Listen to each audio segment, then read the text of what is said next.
Alright, so I'm getting back into aboriginal tools, and I made a few adjustments. I've gotten rid of some stuff and I've kept some stuff. This is my whole kit.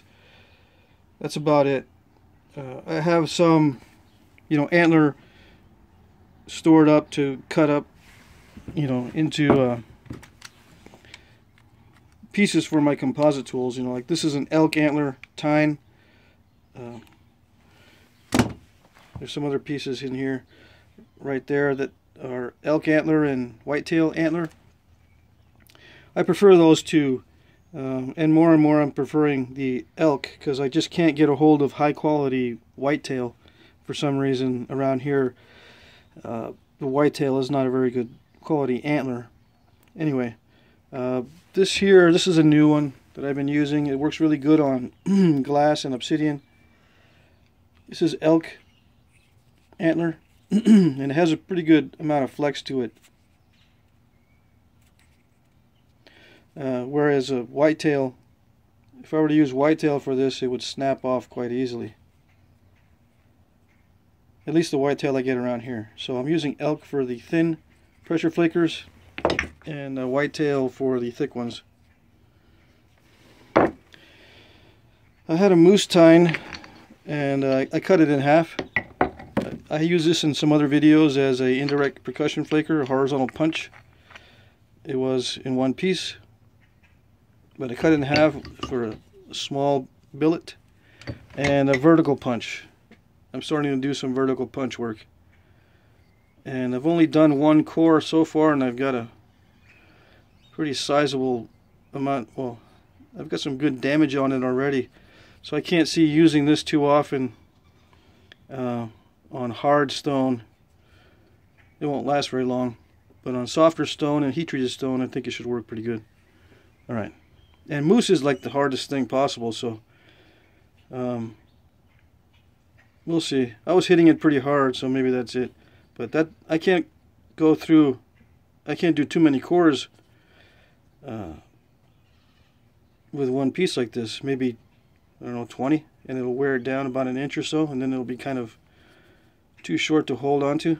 Anyway, I'm sure you've seen this before. It's a rhyolite pressure flaker for stubborn areas where I need to remove flakes or trim it up.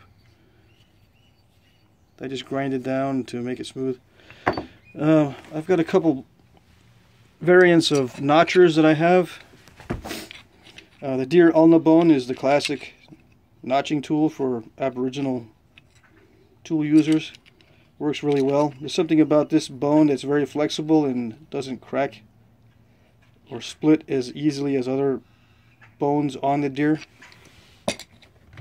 And I sand it down a lot because I don't know, I grip it pretty tight, so it can't have all these protrusions and stuff, so I sand it down quite a bit.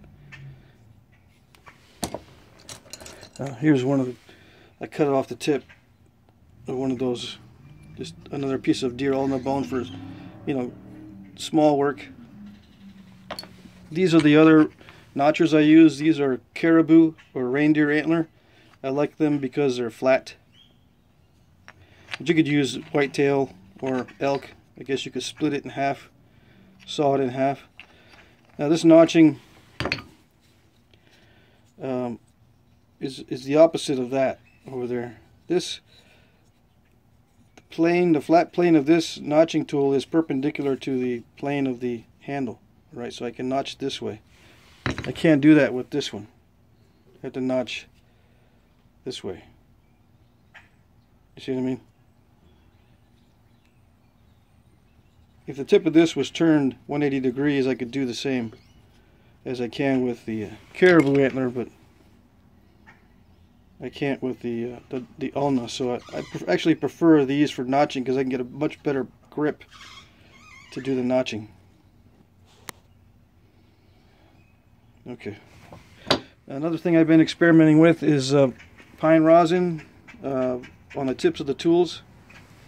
If it starts to slip like it does on obsidian, it slips a lot, so I just rub it on the pine rosin, get some pine rosin on the end, and it seems to grip the slick obsidian better, but it's a time-consuming process. You gotta, you know, keep doing it.